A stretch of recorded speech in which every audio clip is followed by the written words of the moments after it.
যেমন কিছুদিন আগে একটা জামিলায় পড়ছিলাম, একটা বক্তব্যের মধ্যে আমি বলছিলাম যে 5 ওয়াক্ত নামাজ পড়া লাগবে না, এতটুকু 5 ওয়াক্ত নামাজ পড়া। এরপরও তো কিছু কথা ছিল। হে আমার ভাইয়েরা, 5 ওয়াক্ত নামাজ পড়া লাগবে না, অন্তত 4 ওয়াক্ত নামাজ পড়েন। 4 ওয়াক্ত নামাজ পড়া লাগবে না, অন্তত 3 ওয়াক্ত পড়েন। 3 ওয়াক্ত পড়া লাগবে না, অন্তত 2 ওয়াক্ত পড়েন। নাই মামা চেয়ে কানা মামা বালা, সপ্তাহে একবার নামাজ পড়ার চাইতে অন্তত দিলে 1 ওয়াক্ত নামাজ পড়া ভালা।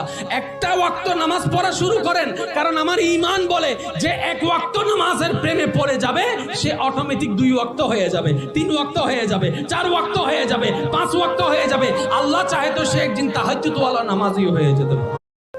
যেমন কিছুদিন আগে একটা জামিলায় পড়ছিলাম, একটা বক্তব্যের মধ্যে আমি বলছিলাম যে 5 ওয়াক্ত নামাজ পড়া লাগবে না, এতটুকু 5 ওয়াক্ত নামাজ পড়া।